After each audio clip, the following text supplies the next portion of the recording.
Hello, and welcome to an overly analytical video on City Escape. Sonic Adventure 2 was among the last games for the Sega Dreamcast, Sega's last home console before becoming third-party developers. Adventure 2 is remembered fondly for a number of things, being the introduction of fan-favorite characters, the evolution of the Chow system, and perhaps most notably, fan-favorite level City Escape. People have talked about how it acts as a tutorial, or how it's peak level design for the franchise and its advertising hellscape. There's a lot of talk about City Escape, but what does City Escape have to say about Sonic? Sonic the Hedgehog is a bit of a thrill seeker, confident in his ability to successfully maneuver whatever life throws at him. The Hedgehog is nomadic, always on the run regardless of how pressing or relaxed the situation might be. As a franchise, Sonic represents a balance between nature and technology. While Sonic as a character has experienced some growth since the previous title, however, ironically enough, he is still largely a static character that acts as a catalyst for change in others, and we'll top it all off with a smidgen of meta commentary. Let's start with the first trait put on display. Sonic is a bit of a thrill seeker. This should be fairly easy to assume, given that the opening cutscene of the game is him escaping a military organization through extreme sports. His plan seems to be little more than incapacitating everyone and then jumping out of a helicopter, so skydiving without a parachute. Luckily, Sonic games typically don't have fall damage. The level proper displays us with its iconic opening set piece of snowboarding down the streets of San Francisco. Other instances of extreme sports include grinding, or soaping, and parkour, probably better known as just platforming. City Escape is one of the first two levels in the game, and as a result is expected to ease players into more difficult and dangerous challenges. The way it does this, however, is somewhat backwards. At several different instances, the player is given a little wiggle room on how to proceed. While the level design funnels the player towards the more dangerous obstacles, those are generally easier. The first floating platforms above a bottomless pit are next to a staircase. Obviously, stairs are easier compared to the platforms, but these aren't the first option presented to the player. The level instead pushes the player to the top of this structure, making this item box more visible. The player can then jump from the structure into the item box and onto the next landing before proceeding. While in theory more dangerous, it's only asking the player to hold the stick forward and press the action button. Other examples include pushing the player onto grind rails, using wall running to collect an item box while also avoiding a few stationary robots, having the option to destroy a high value robot and get tossed through the air, or go under a bridge. This spring funnels the player into a long grinding segment that rewards him for keeping Sonic balanced. Towards the end of the level, after running down a building, Sonic is given the option to perform a little gymnastic. If successful, the player avoids a robot and is granted invincibility, and is presented with a long string of robots to homing attack, and depending on the version, ends in either another robot or the option to lightspeed dash across a trail of rings.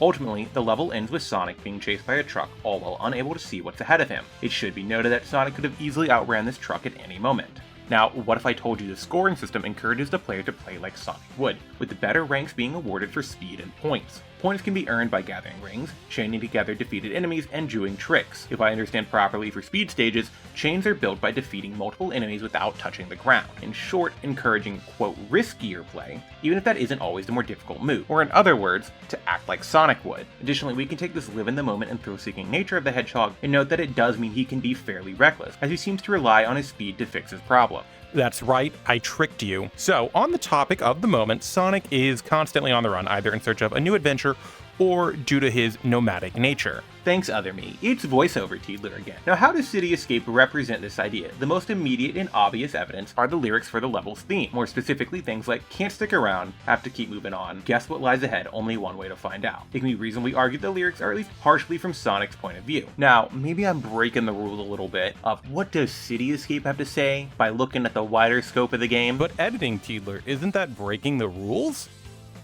No, mostly because I already referenced the opening cutscene. Aside from a recent Tales tube mentioning Sonic not having a home, despite other instances seemingly contradicting this, the franchise level design supports this idea, as individual zones have massive visual differences, carrying the obvious implication that individual zones are not particularly close to each other. Both adventure games make heavy use of asset reutilization, with Adventure 1 being far more blatant, as almost every other character's levels are chopped up parts of Sonic's levels. The case is less so with Adventure 2. For the most part, visuals of almost every level are used at least twice, and if the level select screen is to be considered somewhat representative of the world layout, City Escape is likely far away from other level locations. The distinct geography of the level suggests that Radical Highway, Mission Street, and the two driving levels are fairly distant from it, further reflecting that Sonic prefers not to linger in any one spot. Now let's take a closer look at the actual level. City Escape itself can be broken down into three distinct segments, the first segment being asphalt boarding, the second being the more standard level, and finally the chase. Aside from the general focus of completing level quickly is that once each segment starts, the previous cannot be returned to, or at least is not intended to be. Additionally, of the 3 segments, only one allows the player to effectively stop whenever they want. Regarding Sonic's adventure-seeking nature, we can once again return to escape from the city and it doesn't matter, which lyrically speak of not necessarily knowing what lies ahead in Sonic's need to continue forward. If we take into consideration that Sonic's primary nemesis is Dr. Ivo Eggman Robotnik, a robotics fanatic, it would be easy to assume that Sonic is opposed to technology. But this wouldn't be particularly accurate. In reality, Sonic as a character and as a series is more focused on striving for a balance between technology and nature. And while I could go into other media that supports this idea, let's stick to the level in question. If we return to the opening cutscene, Sonic is helped by technology just as much as it presents itself as an obstacle to him, with hindrances being the use of the helicopter as a means of detaining him and his need to remove the door. As to where the missile proves helpful, and that it gives him the opportunity to evade further resistance until he can recycle part of the vehicle for his escape. Jumping into the level proper, for the most part the city itself is simply terrain rather than being presented as any sort of obstacle for Sonic. For example, dash pads, handrails, ramps, and springs almost exclusively benefit Sonic, as opposed to objects placed by gun. So, elephant in the room. Cars. Sonic is pretty capable of destroying them. I would say this is representative of an anti-technological stance, except for somewhere the devs said they included that feature because they were mad about parking tickets. Following that, interestingly, this is among the first times the primary robotic enemies aren't powered by small animals, but instead by chaos drives, effectively reducing the amount of natural exploitation. Speaking of small animals, for the most part they are hidden throughout the level, having turned the city into a new habitat. And if we look at the Chao Garden, both the tiny animals and drives contribute to the growth of Chao, effectively leaving technology portrayed in a neutral light at worst. Also, there are ads for tech products, make of that what you will. The moment-to-moment gameplay of Adventure 2 bears heavy resemblance to about half of the gameplay styles of its predecessor. In a similar manner, despite being a largely static character, at least regarding personal arcs, Sonic does show some character development by the time of Adventure 2. In Sonic Adventure 2, the blue blur has become more proactive and focused compared to the first adventure game where it felt like he was trying to catch up to Eggman almost his entire story. Comparing the intros of the adventures, the first game starts with a slow tracking shot of Station Square at a vague time of night. Notably, Sonic and his theme appear almost at the exact same time. Compared to the second game, which starts by giving the player an explicitly stated time and location. Additionally, this time around the player is treated to a trumpet rendition of It Doesn't Matter, or more specifically, version 2. Additionally, we can take the substantial time between Sonic's theme being heard and his actual on-screen appearance and combine that with the fact the player may not necessarily realize this is supposed to be a new rendition of It Doesn't Matter as evidence of Sonic taking more time to prepare, as there is at least some amount of premeditation. This is further reflected in the lyric, "No time for guessing, follow my plan instead." Despite the fact I just spent however long talking about how Sonic has gotten some character growth, we're going to talk about the duality of the Hedgehog. Ironically enough, Sonic is actually a bit of a static character, remaining steadfast in his convictions as his characterization hasn't changed all that much, more often than not prompting others to change. While City Escape is a bit early to show this off in Adventure 2, previous evidence for this idea includes his inspiration of Amy and Tails into their character development over the course of the previous game,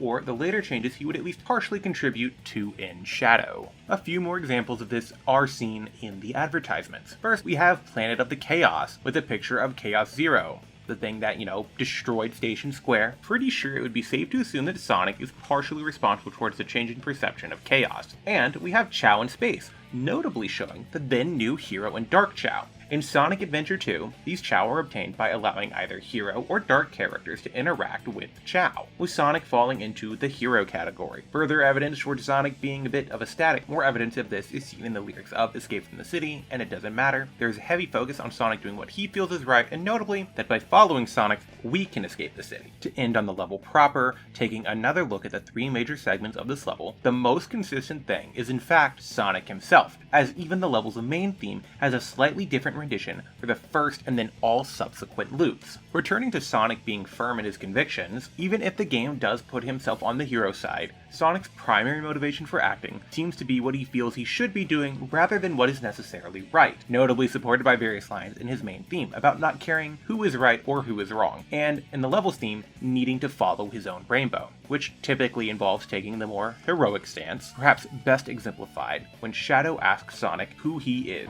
What are you anyway? What you see is what you get. Just a guy that loves adventure. I'm Sonic the Hedgehog.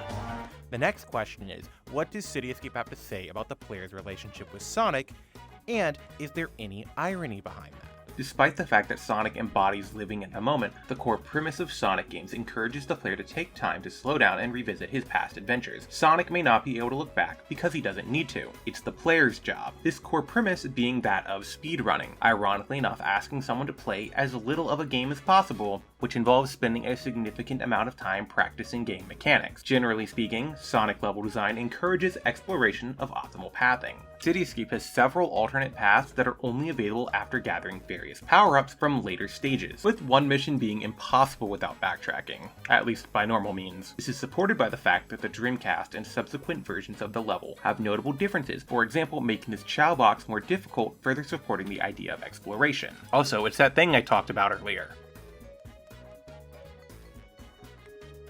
So, according to the script, the only thing I have written here is more explicit meta commentary, so peace. As I mentioned, Sonic Adventure 2 was one of the last Dreamcast games released. In early 2001, Sega announced that they would be discontinuing the Dreamcast and subsequently becoming third-party developers.